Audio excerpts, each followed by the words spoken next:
What is reality made of? Is what we experience made out of atoms and molecules, as we have been taught in high school, or is it made out of something different, such as consciousness?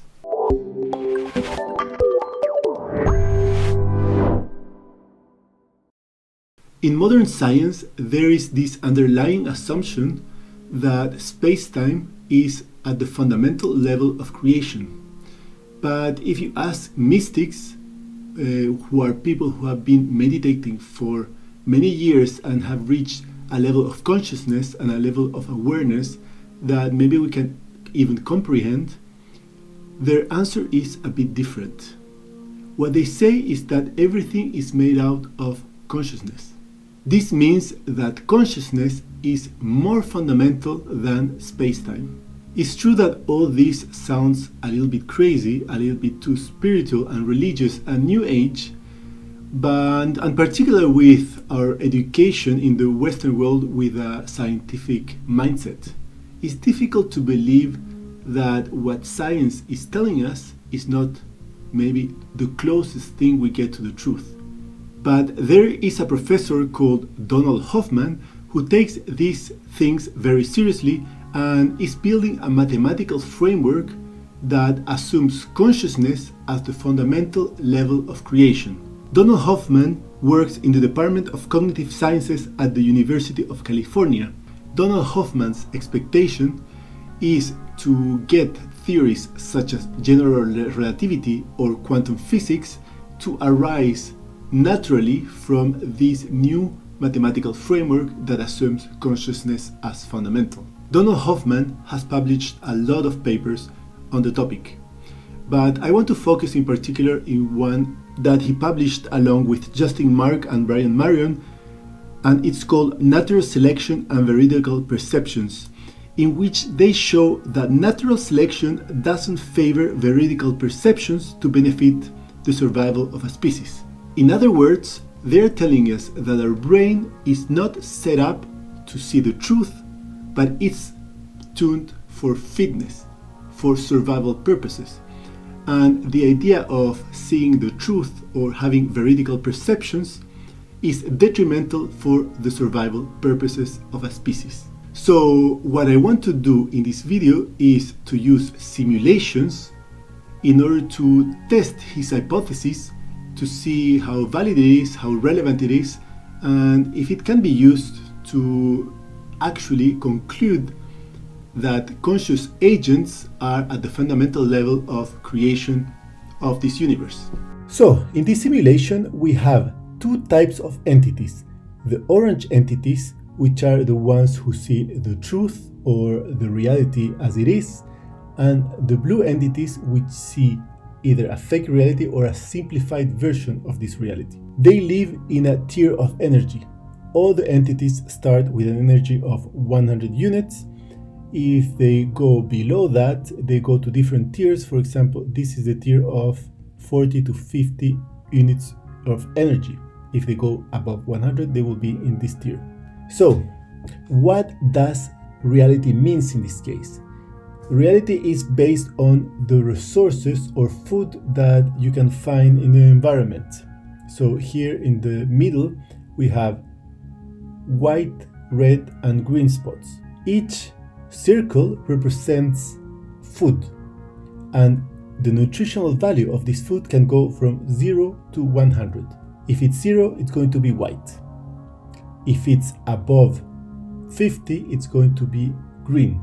The orange entities see the exact nutritional value of each circle, so they will tend to go to the resource with the most energy. On the other hand, the blue entities only see the green circles, so that means they're blind to red or white circles. So if the blue entities want to reach food, they will only see the green circles and they will go randomly to any of them because they don't know the nutritional value of the green circle. They just know that it is food. So if we run the simulation a little bit, you will see that the guys on the left, they didn't get any food, so they will lose 40 units of energy. while the other ones will get food, will gain the energy of the food they take, and they will go back to their tier depending on how much energy they gained. So everybody goes back and they go to different tiers. Everybody will lose the 40 units of energy just by the fact of getting food, but some of them will get some energy from the food. So the other thing is that if an entity ends up eating and ends up with more than 70 units of energy, they will give offspring. So they will be able to reproduce, and all the people who are reproduced or entities that are reproduced, they start with 100 energy units. And to give birth to or to reproduce, the entity that reproduces spends 20 energy units to be able to reproduce. Each entity is able to live for 200 units of time, and then they die. They also die if they go below 0 energy. So let's run this faster. We'll see how the evolution of the population behaves, and at the end of the day, only the entities who are able to see the truth survive. But we can change the parameters. Right now we talked about the energy required to reproduce, the energy spent reproducing, we talked about the lifetime, and we talked about the energy required to search for food. We can change these parameters, but one of the parameters that is really important is the energy required to see the truth. Right now it's set to 0, so there's no penalty to be able to see the truth. More details of the truth require more energy spent by the brain. So let's set this up to 20, and let's run the simulation again. Here you see that these two entities live together in peace, and they're able to share the resources and coexist in the same environment. But as we increase the requirements for knowing the truth, if more energy is required for that, then it will be more difficult for the orange entities to survive. And you can see here, if you increase the energy too much, the blue entities will survive and the veridical entities will die. Now, the little trick Donald Hoffman does in the paper is that it compares apple with oranges in a way that the energy required to see the truth might be 0, but the simple or the blue entity always chooses first the resource. If I do this, both entities still coexist, but the blue entities dominate the field.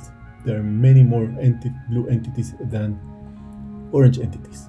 But now it's just about changing the parameters here. For example, if we increase the energy required to search for food to 70, and we run the simulation again, you will see that the orange population will die pretty fast.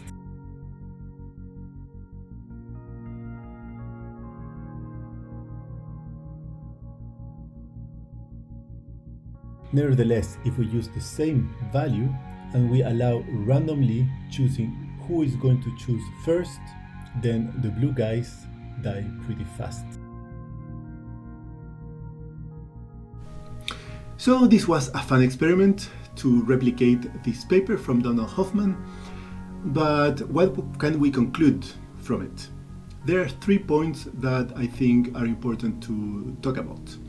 So the first one is that as long as the energy required to see the truth is high enough, then the veridical perception will actually be detrimental for survival purposes. It's better to have optimized energy and to see only what we need to see. And that happens with our agents. It's better for them to see only red or green if the energy to see more than that is too high. The second point I want to make is something that is a little bit tricky and a little bit misleading in Donald Hoffman's paper. In Donald Hoffman's paper, we see that if the energy is 0, to see the truth, the simple perception will be superior than the veridical perception anyways. But that happens only when the simple entities choose first. If the choosing is random, then in general the veridical perception will win unless you tweak the parameters enough so they can coexist. But overall, the veridical perception is more likely to defeat the other one and lead it to extinction. So this is a bit misleading from Donald Hoffman's paper, and I want to make that point clear.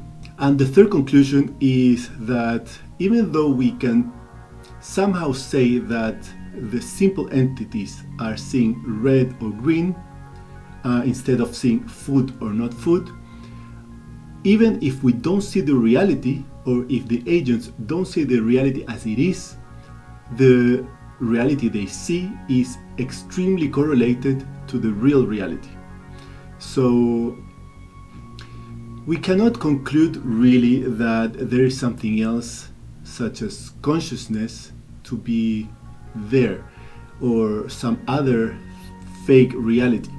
We can only conclude that if energy is required to see the reality, it's just better to see a simplified reality. For example, we don't see the entire spectrum of light, we only see a certain range that helps us survive.